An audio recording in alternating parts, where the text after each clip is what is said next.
other income statement apart from the addition of subsidiaries, parent and subsidiaries in consolidation. Therefore, I gave you the format of how we are going to do the group income statement, and we discussed certain elements that will be of concern in a group income statement. And we say that on our revenues in the group income statement, you take the revenue of the parent plus the revenue, plus the revenue of the subsidiary.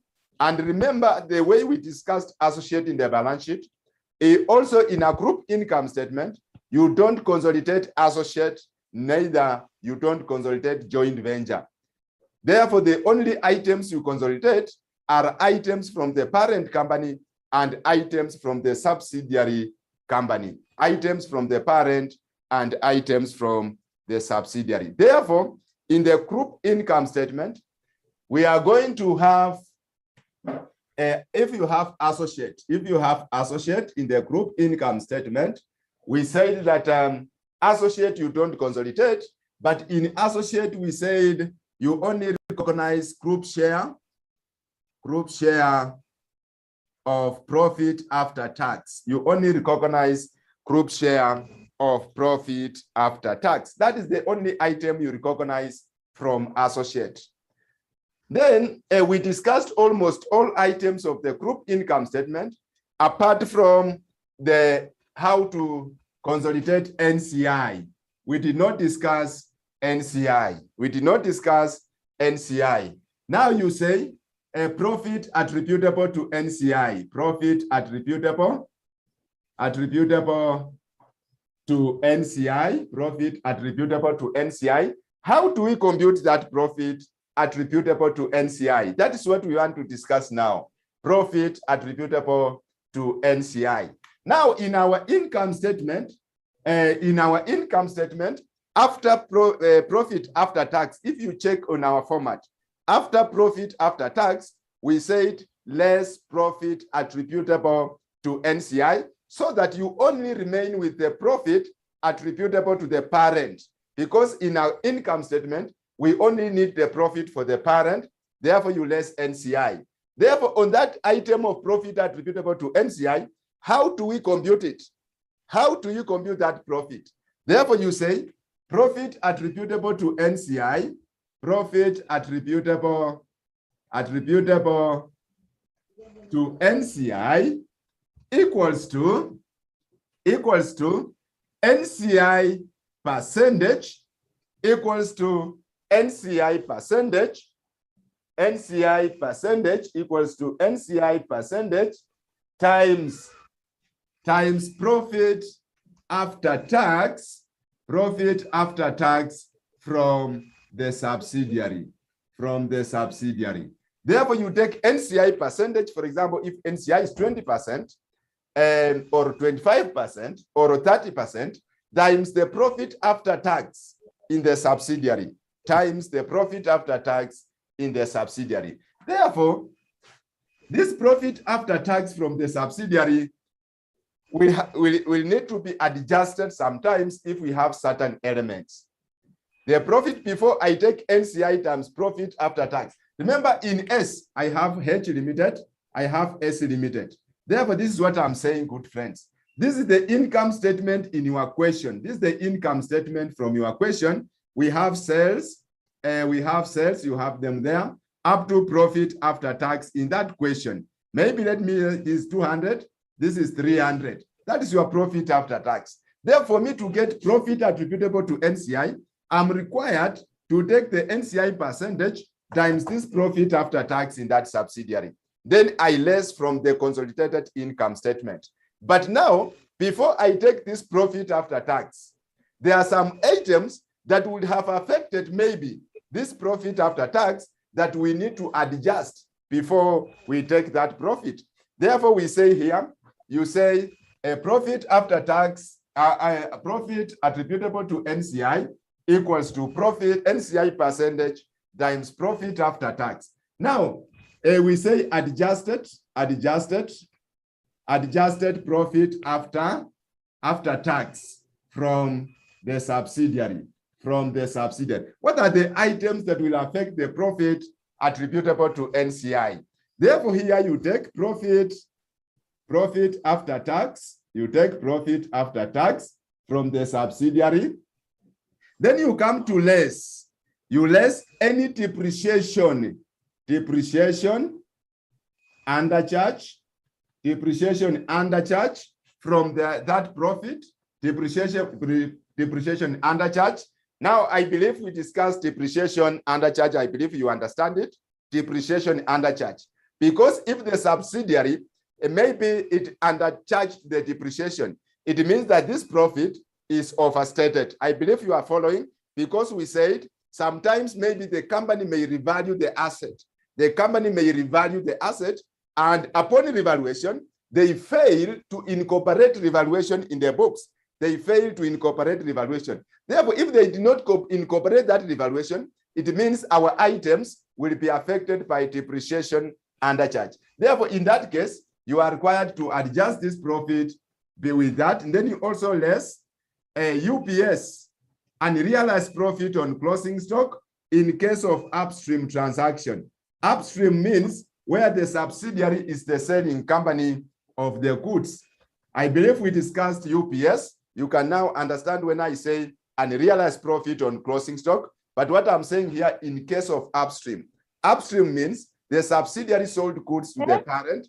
Therefore, it realized some profit. Therefore, we are required to adjust that UPS. Then you also less a UPS on intercompany sale of PPE. Intercompany sale of PPE in case of upstream transaction. Upstream means the subsidiary sold item of PPE and it realized some profit. Therefore, we say that profit should be eliminated, because you are not required to make any profit or loss on the sale, on the transfer of asset. Therefore, in case there was a sale of asset and the subsidiary was the selling company, then when I'm computing this profit, that UPS I will adjust.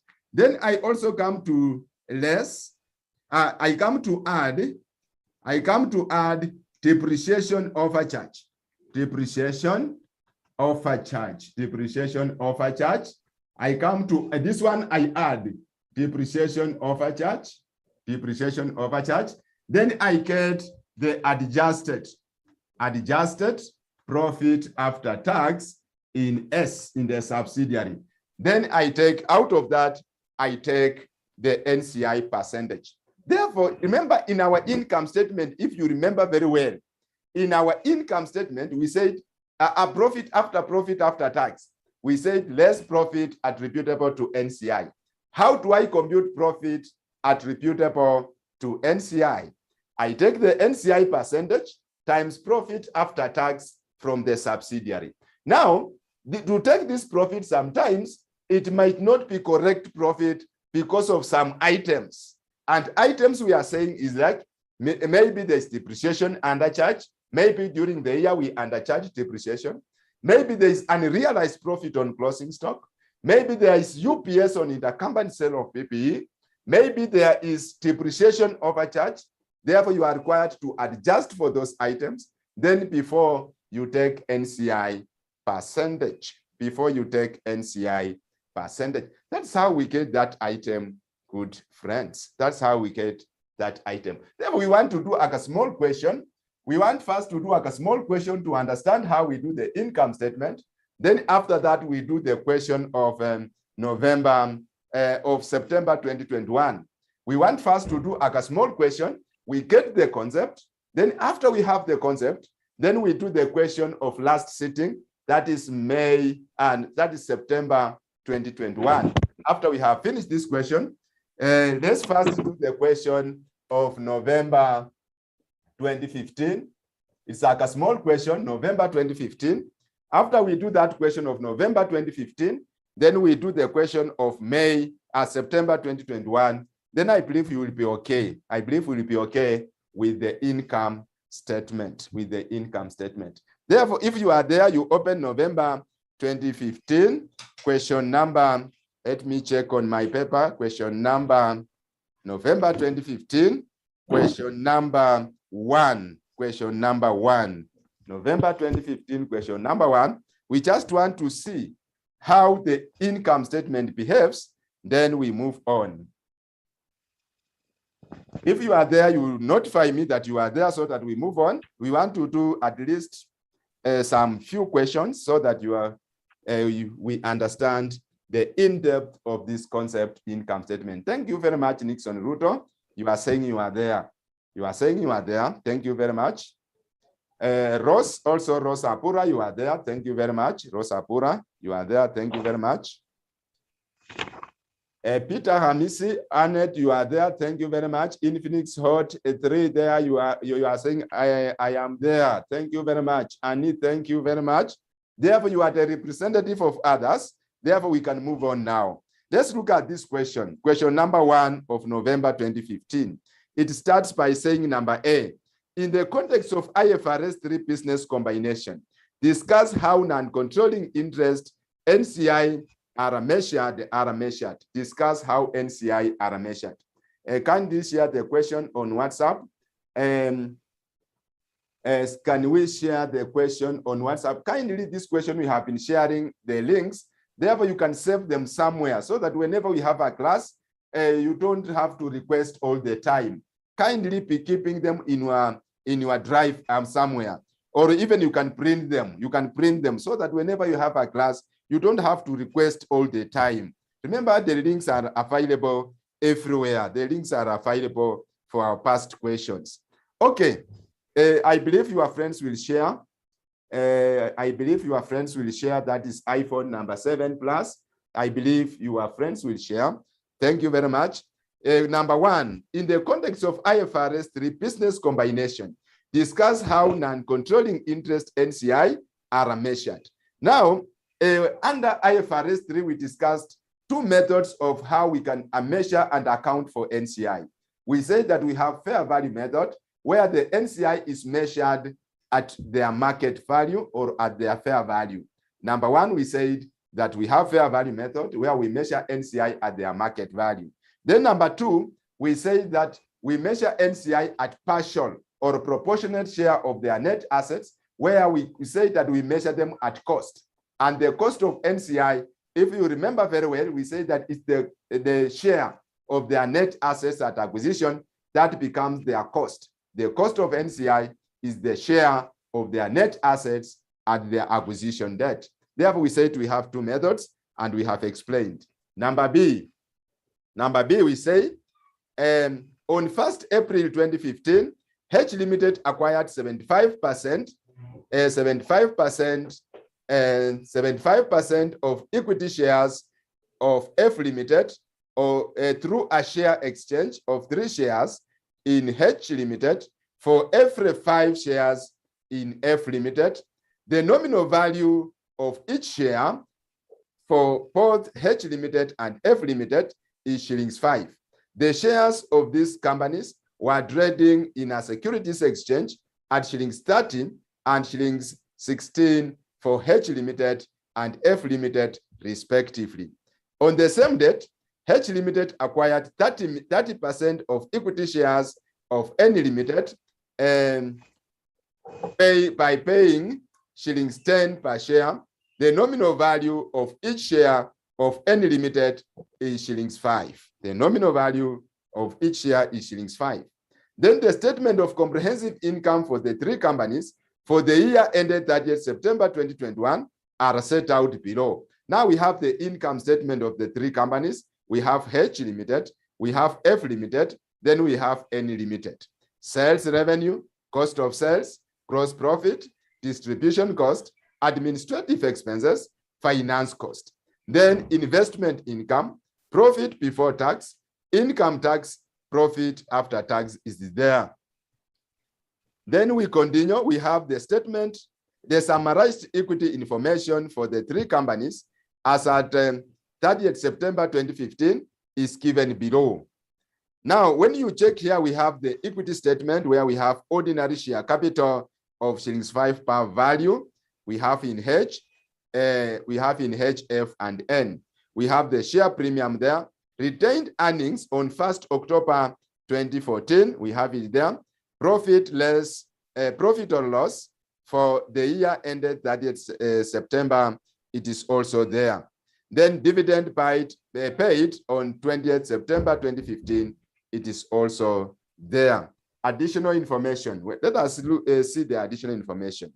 On 1st April 2015, H Limited invested shillings 100 million in 10% debentures of F Limited. All interest accruing to 30th September 2015 had been accounted for by the companies.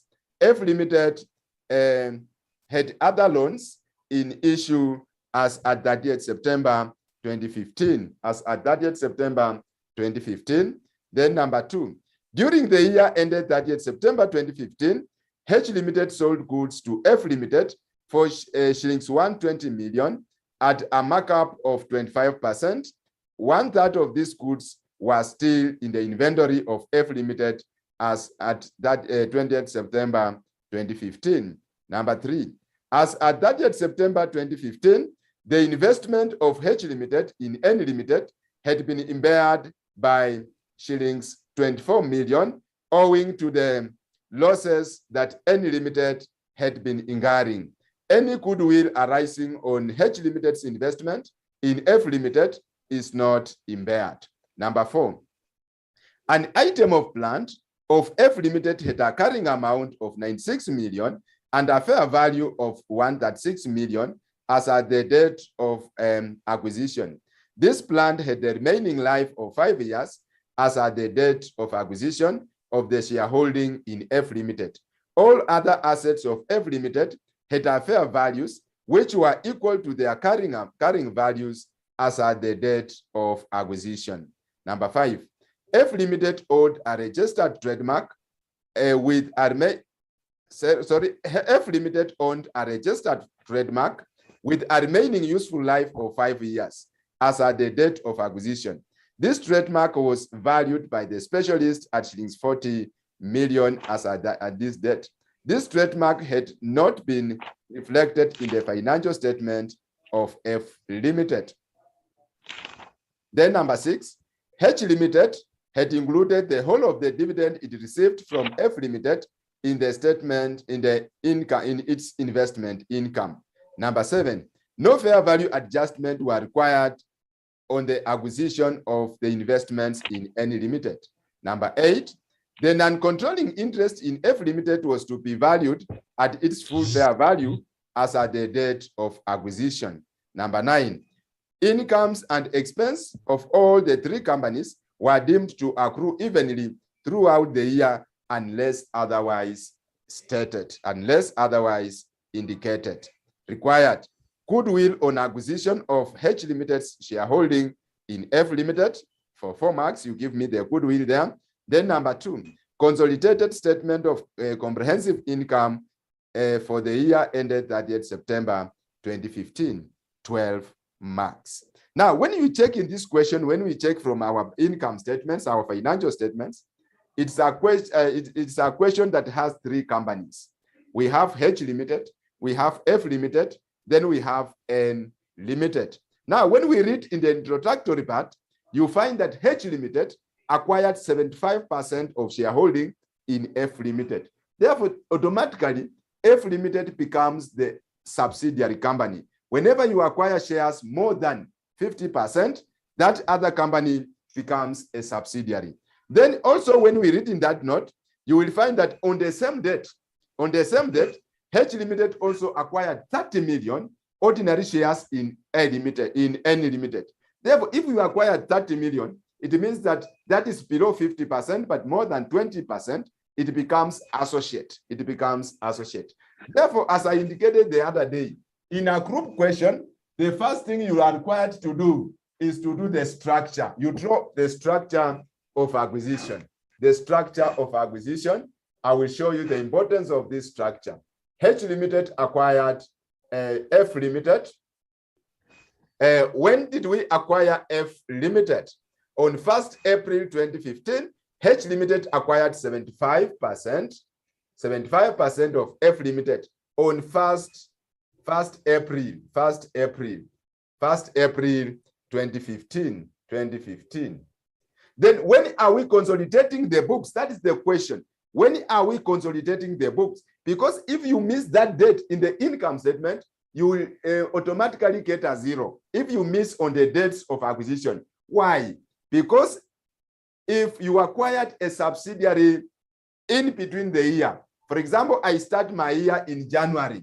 I end in December. Then I acquire the subsidiary in July. I'm required to apportion revenues and expenses. That one should be clear now. Whenever you acquire the company in between the year, revenues and expenses should be apportioned on time basis. Therefore, here, we are going to consolidate this company on 30th September 2015. That is how, when we are going to consolidate these books. We acquired the company on 1st April 2015, but the consolidation date is 30th September 2015. Therefore, how many months did we own F Limited? How many months did we own F Limited? Cyrus, you are saying 6 months. Thank you very much. Therefore, we are only going to consolidate for 6 months. We consolidate this company for 6 months. If you miss that point, then you definitely get a 0. Get a 0 in the income statement. Then on the same date, which means on the 1st of April 2015, we also acquired shares in NE Limited. We acquired 30% of NE Limited. Therefore, it means that once you establish that that is an associate, then in your income statement, you don't consolidate the revenues and expenses. That one we agreed on that day, that revenues and expenses, assets and liabilities of an associate should not be consolidated. In associate, in the income statement, you only recognize one item. What is this item, good friends? The item you recognize is the group share of profit after tax from that associate. That is the only item you recognize. Like when we check in NE Limited, kindly check in the income statement of NE Limited. You go up to profit after tax, profit or loss after tax. When you check, we have the loss of 40. Therefore, out of the loss of 40, it means we are only going to take 30% of that profit that we shall consolidate in our books. That's the only item we are going to recognize in our financial statement. Therefore, we shall ignore NE Limited, as you shall see what we shall be doing. Therefore, that is the structure. We acquired the company on 1st of April. We are consolidating on 30th September. We have established that we are going to consolidate for 6 months. Then after we have the structure, then the next item, you go to compute goodwill. You determine the net assets on the date of acquisition for goodwill purpose. Therefore, let's see. Let's compute the goodwill. Let's compute goodwill. And in the computation of goodwill, you are required to tell me which method are we going to use to compute goodwill from this question, from what we read from the question. Which method are we going to use to compute goodwill? That is the question, because the next step, we are going to compute goodwill. Now, let's read the question and see. Let's read the question and understand. In our introductory part, note number B, on 1st of April 2015, H Limited acquired 75% of equity shares of F Limited through a share exchange. Now, we acquired this company, but through a share what? A share exchange. Therefore, when you are coming to my company, but I'm just issuing shares to you, you come also as a shareholder. When I acquire you, I'm issuing shares to you. It's a share exchange of 3 shares in H Limited for every 5 shares in F Limited. Therefore, we want to see that how we are going to get that purchase consideration.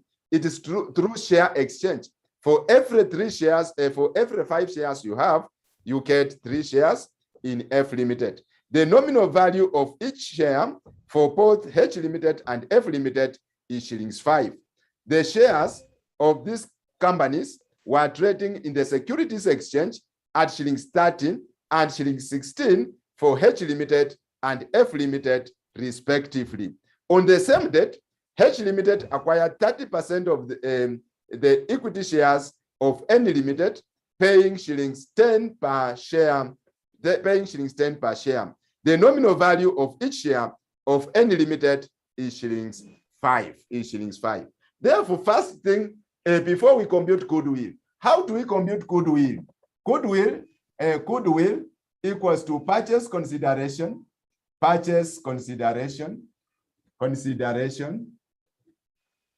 minus net assets minus net assets. And we mentioned net assets, those who are in our class. We said net assets will include ordinary share capital, share premium. We said retained earnings, pre-acquisition retained earnings. This is pre-acquisition retained earnings. We said revaluation reserve. We said also general reserve. We said also irredeemable preference shares. It is also a part of net assets when we are computing goodwill. Therefore, these are the net assets that we have that we need to consider. Therefore, we check in our question if we have these items for goodwill purpose. I'm just reminding you what we did so that we come on the same page. These are the net assets that we are going to use for goodwill computation. We take the purchase consideration minus the net assets. Net assets will include all this one. Now, in this question, we are given purchase consideration by share exchange. Therefore, let's compute how we are exchanging shares so that we get how much is our purchase consideration. Therefore, let's do the purchase consideration. Let's compute purchase consideration. Purchase consideration through share exchange.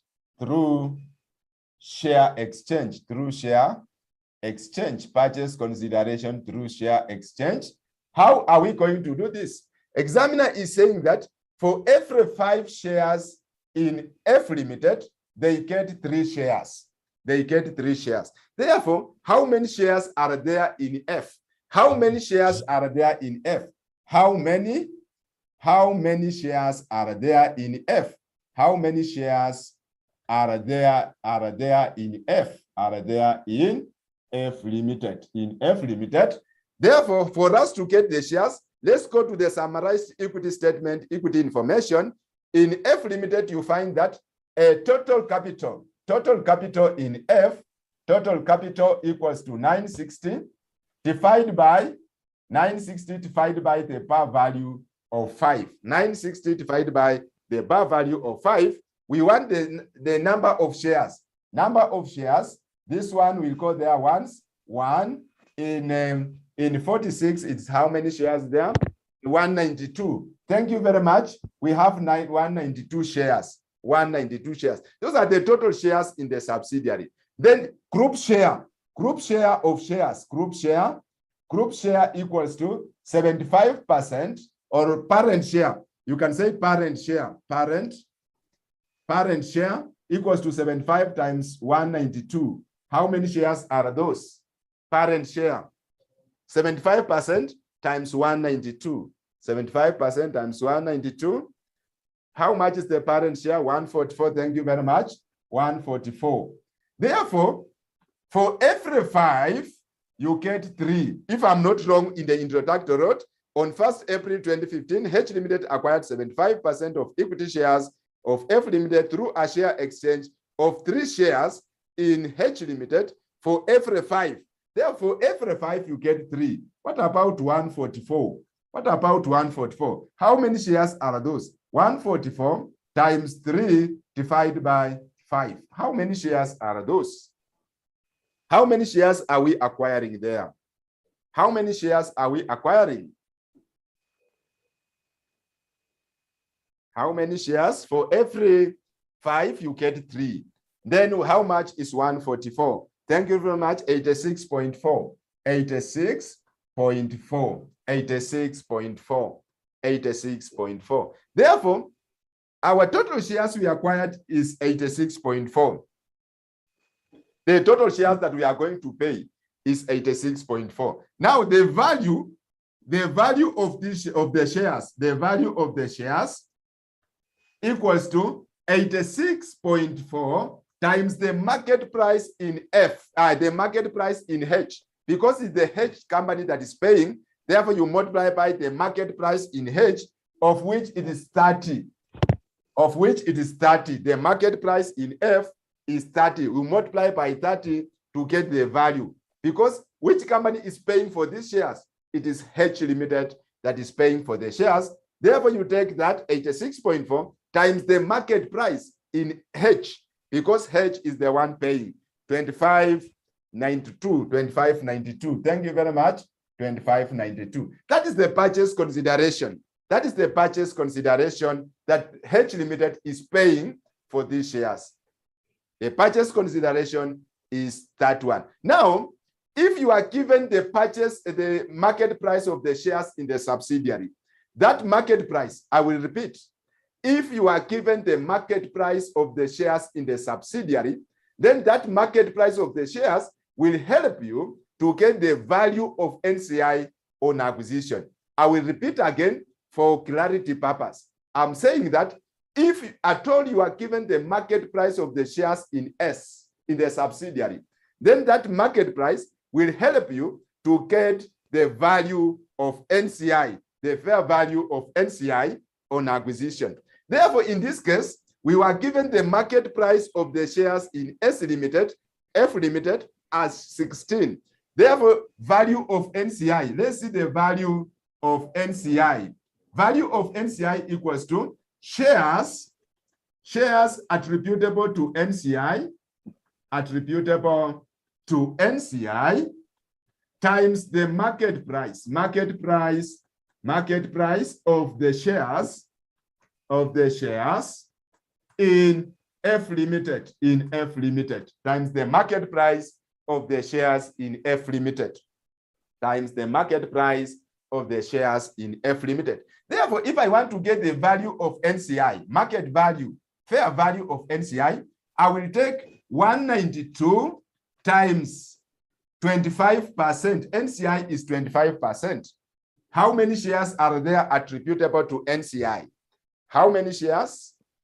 How many shares are there attributable to NCI? 192 times 25%. 48.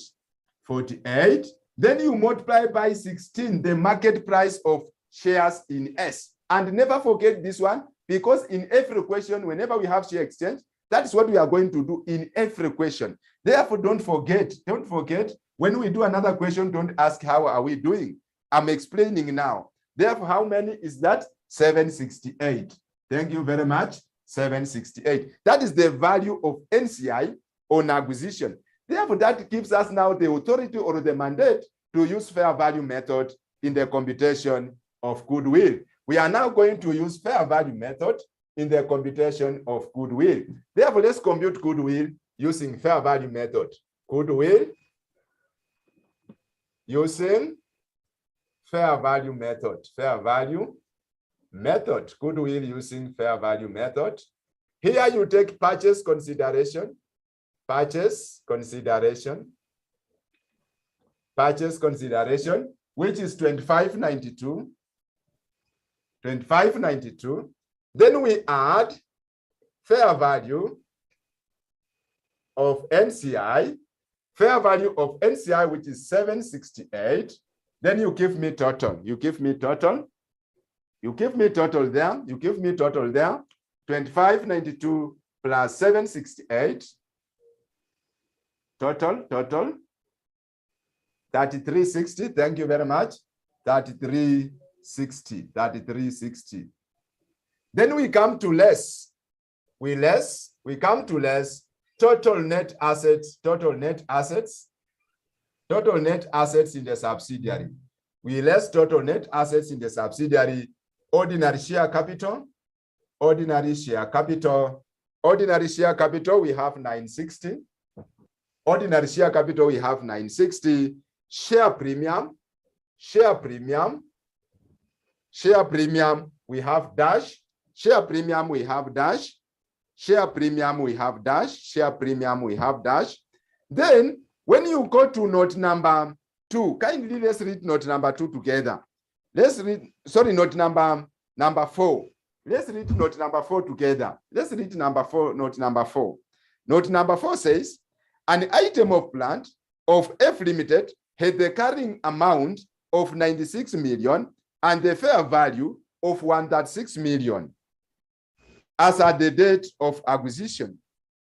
This plant had the remaining useful life, a remaining life of 5 years as at the date of acquisition of the shareholding in F Limited. All other assets of F Limited had their fair values, which were equal to their carrying values as at the date of acquisition. Therefore, that note means that on the date of acquisition, F Limited revalued their assets, and upon revaluation, they have not included revaluation in their books. Therefore, remember in our discussion of fair value adjustment, if you remember fair value adjustment in our balance sheet adjustment, we say that whenever you revalue the asset, that revaluation becomes a net asset. Therefore, you transfer it to the cost of control. Therefore, here we say revaluation. Revaluation. We have revaluation on PPE. On PPE, which is 136 minus 96. 136 minus 96, it comes to 40. It comes to 40. Therefore, that's a fair value adjustment. That revaluation, whenever you revalue the asset, cost of control, you use that revaluation to compute goodwill. Then we shall also compute depreciation on the same item because we have failed to compute. It means our profit is not correct because we have not charged depreciation on that item. We shall do it when we reach there. Then we move on to note number 5. Note number 5. F Limited owned a registered trademark with the remaining useful life of 5 years and at the date of acquisition. This trademark was valued by a specialist at 40 million as at this date. This registered trademark had not been reflected in the financial statements of F Limited. Therefore, we also have the fair value of a registered trademark that we have not included in the books. Therefore, also that's a fair value adjustment. It is also a fair value adjustment. Therefore, we say trademark. We say trademark is also a fair value adjustment of 40. We have a 40 there, revaluation of 40. Then we come to the retained earnings. Retained earnings. We want to compute retained earnings. Now, I want to explain something on the retained earnings. Whenever you acquired the company in between the year, like this one we saw on the structure, we acquired F Limited for only 6 months. Now, if you acquired the company for only 6 months, it means that the profit for the year, remember this in F Limited, profit for the year, it is for the whole year. But for us, we only acquired this one for 6 months. Therefore, in this profit for the year, we have what we call pre-acquisition profit and post-acquisition profit. Pre-acquisition profit and